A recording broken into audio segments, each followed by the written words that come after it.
Hey, I want to welcome you to the Bible Forum. I'm Warren Sprouse. This is December 31st, so it is Happy New Year to all of us. We're going to be spending the next 2 hours together. We're going to look at life through a biblical lens. We're going to try to solve all the world's problems in, 2 hours or less. Here we are at the end of 2017. There's just minutes left. I can already hear fireworks out my window. I'm in Charleston, South Carolina. We're allowed to have fireworks in South Carolina. Not allowed to have them everywhere. But it is rainy and damp. It's only about 40 degrees, 38, 40 degrees. I don't think a lot of people are going to be outside for long periods of time, and I don't think we're going to have to worry about the roof or the house or something burning down. We're going to be looking forward a little bit here toward 2018 and wondering, is this the year? Is this the year when Jesus will come? Is this the year when war will break out? Is this the year when Bible Christianity will be forced underground? It's almost there now. And you say that, well, it's just way too much. I mean, just 2018, it's not the end of the world, but it might be. You never know. A few events this week have highlighted our careless regard for life and for family and for marriage and children and even for truth. The Bible paints a picture of the future. And how far off we are, we really don't know. But how long will it be before people around the globe will be suffering from war and pestilence and drought and starvation? These are things the Bible talks about at the end. In the midst of all this, there will be leaders who are carving out their own fortunes with little regard for life, ours. Not mine, hopefully not yours, because when things get really, really bad, it'll be what the Bible calls the Great Tribulation era, and most of us as Christians don't believe we'll be here for that. It is a time when God is pouring out his wrath upon humanity, and the church is his bride. That's not going to happen. And the Bible also paints a picture of the bride in heaven during this time period and a marriage.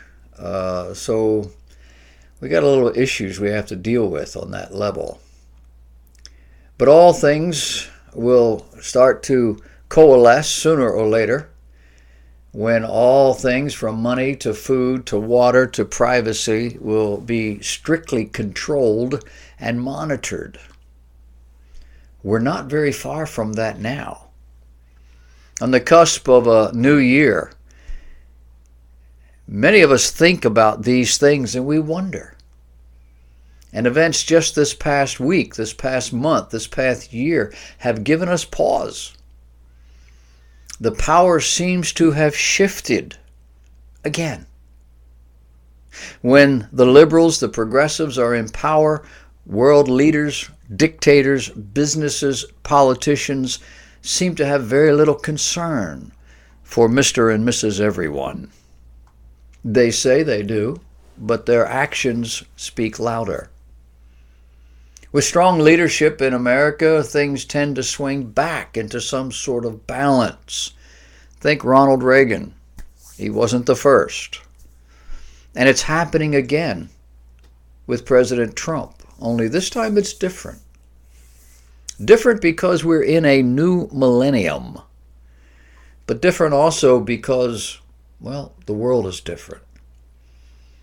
Behind this are all the bombings, the shootings, the terrorist attacks, the global issues, North Korea's threat to the world, a focus of the world on the United States, ISIS's rapid defeat at the hands of an unencumbered military, Russia pulling back from Syria, and now making nice toward the U.S.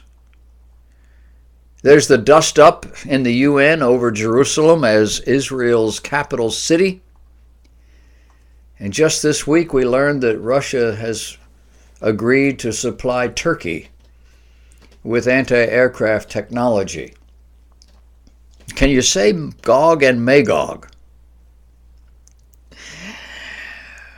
In that world, in that realm, the outlines of the movements during the Great Tribulation. But then there's the media, the failure of the liberal mainstream media message to actually gain traction. The financial decline in NFL franchises due to player demonstrations. The effort to couch these demonstrations in terms of social issues. And the breakdown in social structure. The outing of sexual abuse of women in the media and arts as if it's a new thing. Who would have thought? Well, most of us knew this stuff was going on. It's been going on ever since there have been theater folk and or vaudeville or movies. Decent people never wanted their children to marry show folk. And there's a reason. What we're seeing in the media is the kinds of things that folks always knew. How is it that we didn't know this was going on? And what made you think that television was any different? Then there's the rise in digital aids, gaming, manufacturing, vehicles, security systems, along with a threat from digital aids in vehicles, security systems, moral boundaries. What do these technologies see and hear? And who's listening to all of these things? And where's all this taking us? Is it possible that it's taking us someplace we don't want to go? Maybe we don't like all this. We don't even like to talk about it. Maybe the whole thing just makes us angry. Maybe we'd like to disconnect completely and go and live someplace else, anywhere else, maybe a cabin in the Rockies, cut off from society in general. How would that work for you? Would that really make a difference? I'm not sure, because you would have to give up all of your credit cards and all of your other kinds of technology things. You couldn't buy or sell, for the most part, without somebody knowing who or what or where you are. Have you thought about this at all? Has it made any sense? Have you thought about the details, how all this works? Then there's the dramatic increase in earthquakes, hurricanes, global freezing, and the like. None of this is really all that different. You do realize that, right?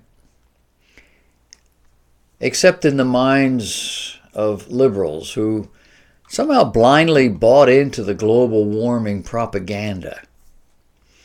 In business, the rapid increase in productivity in all sectors of business, the steady climb in the Dow Jones average stocks, 1.5 million Americans back to work, a similar number entering the system.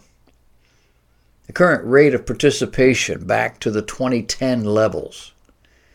The passing of a new budget that reflects conservative values, the seeming full acceptance of religious cults by mainstream America. This is what we're living with. And now, Trump says to the Democrats, you help us fix DACA, or there will be no debate on the southern border wall. We will just do what we want. It's a new world. And where it leads is anyone's guess.